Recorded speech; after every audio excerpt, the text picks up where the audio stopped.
Hello students, तो आज हम लोग चलते हैं ज्योमेट्रिक प्रोग्रेशन का लेक्चर नंबर 12 पढ़ेंगे और इस लेक्चर में हम लोग पढ़ेंगे ज्योमेट्रिक मीन।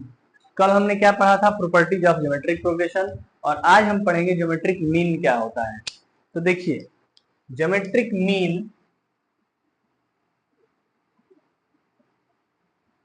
ज्योमेट्रिक आपने जैसे अरिथमेटिक मीन पढ़ा था, आपको याद है?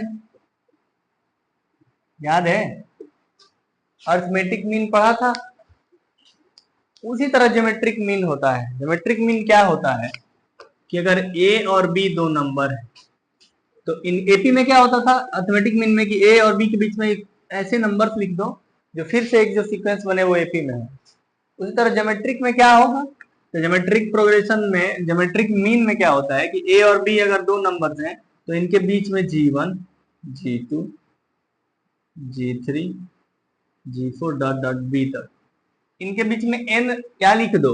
n geometric mean, n number insert कर दो इस तरीके से कि ये किसमें रहे? जीपी में ही रहे। ठीक है। जैसे कि एग्जांपल के लिए मैं अगर दो लूं, अगर ए और बी के बीच में कोई नंबर लूं, यहाँ पे कोई नंबर पुट करना हो हमें x, ठीक है, कि ये जीपी में रहे।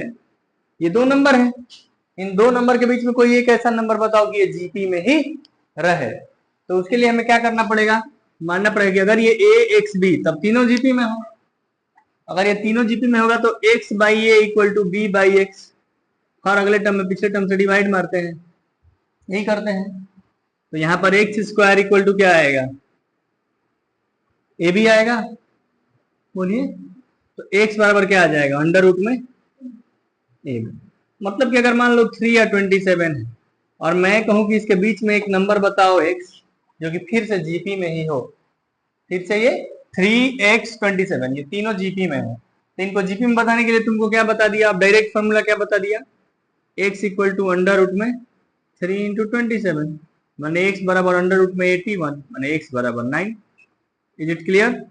बोलिए, आया ना 9? बोलो। तो उसी तरीके से आंसर निकालने आया।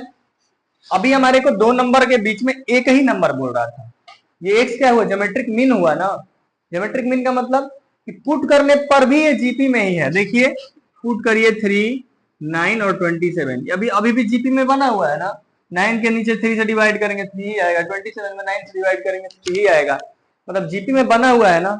तो ऐसे नंबर्स का अगर दो नंबर दे दे या कहे कि इसके बीच में एक नंबर बताओ जो जीपी में हो, तो एक नंबर के लिए तो फॉर्मूला आपको मिल गया x equal to under root A B. कर लोगे? इस पे क्वेश्चन हो जाएगा। अब अगर n नंबर बोले कि n नंबर बताओ सभी के सभी क्या हो? जेपी में हो, है ना। जैसे अभी तो एक बोला था, बताइए, दो बोलता तो, तीन बोलता तो, चार बोलता तो, पांच बोलता तो, पांच नंबर बताओ फिर से सीक्वेंस एक बने और वो जीपी में ही रहे, है ना।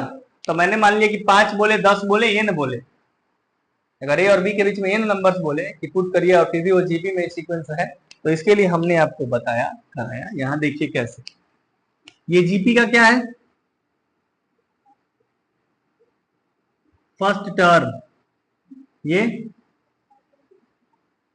उसी तरह ये G1 फर्स्ट सेकेंड टर्म है, तो G2 क्या होगा?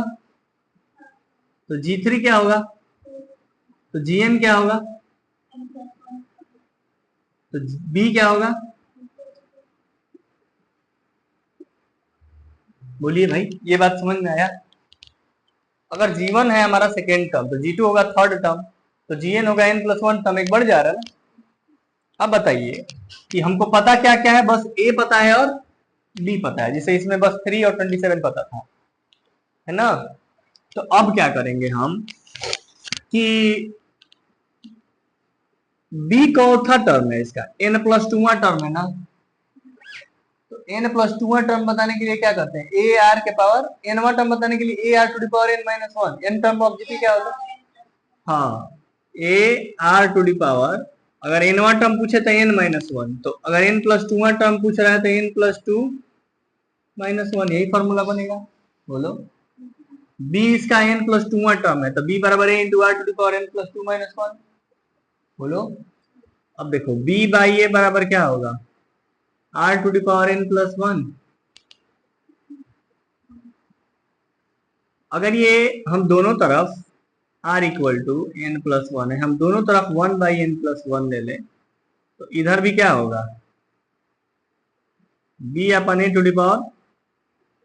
1/n+1, n+1 से n+1, r बराबर क्या आएगा,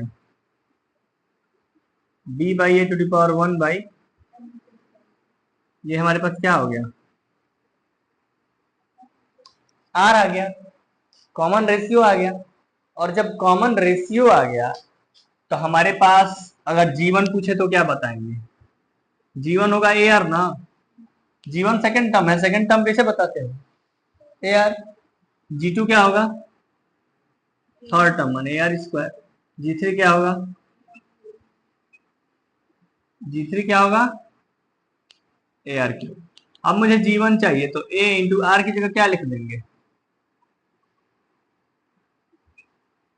लिख देंगे। अब मुझे जी2 चाहिए तो ए इंटू b/a⁴ 1/n+1 का क्या लिख देंगे, whole square. A R square होता है आर का स्क्वायर, ए आर क्यूब माने ए इंटू आर की जगह b/a⁴ 1/n+1 का क्या लिख देंगे, क्यूब। तो समझ में आया। अगर मान लो कुछ कहे तुमसे, अगर यही 3 और 27 था, इसके बीच में कहता कि 2 टर्म बताइए, 3 टर्म बताइए, या फिर कुछ नंबर ले लेते हैं, हम एक एग्जांपल ले लेते हैं। ये समझ में आया था ना कि एक बोलेगा तो x बराबर √ab, ठीक है। एक छोटा सा एग्जांपल लेते हैं ताकि आपको समझ में आ जाए ये भी। तो अगर मान लीजिए आपसे कहता है कि लेट नहीं, फाइंड 4 2 ज्योमेट्रिक मीन, क्या कहते हैं, फाइंड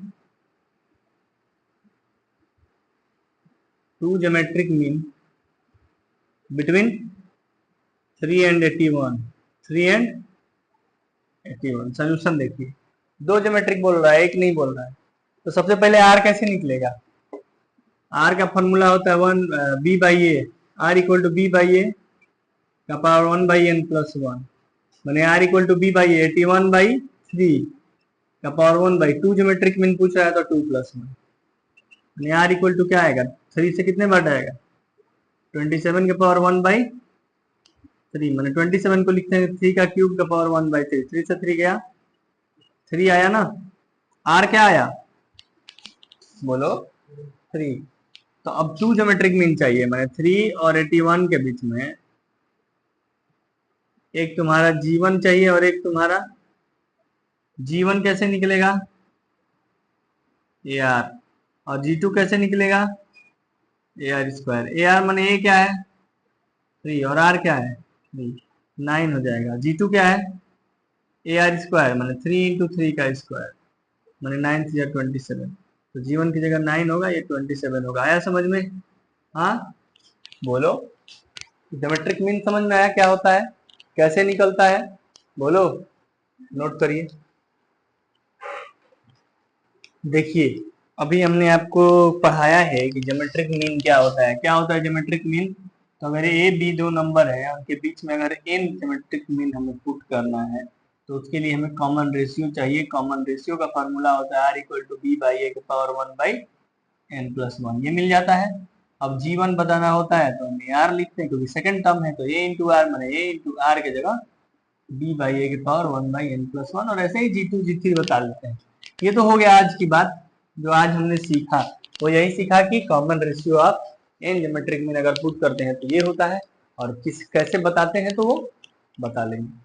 अभी मैंने कल पढ़ाया था ज्योमेट्रिक मीन का, ज्योमेट्रिक प्रोग्रेशन के कुछ प्रॉपर्टी, उसमें से आपने सवाल पूछा है कि ABC आर इन जीपी, अगर ABC जीपी में होगा तो क्या होगा, b² बराबर AC होगा, यही ना होगा। तो हमको proof that XYZ are in AP, XYZ को एपी में प्रूफ करना है। और किस तरीके से है, a⁴ 1/x equal to b⁴ 1/y equal to c⁴ 1/z। हम लेट कर लेंगे कि तीनों बराबर है तो लेमडा के बराबर है, बोलो। तो अगर a⁴ 1/x बराबर लेमडा, तो 1 बराबर लेमडा के पावर x की दोनों तरफ लेमडा ले लेंगे, पावर लेमडा से लेमडा गया। अगर b⁴ 1/y बराबर लेमडा, तो b बराबर लेमडा के पावर y, और c इक्वल टू सी के power 1/z equal to lambda, तो c equal to lambda to the power z. अब a equal to lambda to the power x, b equal to lambda to the power c equal to lambda to the power Z.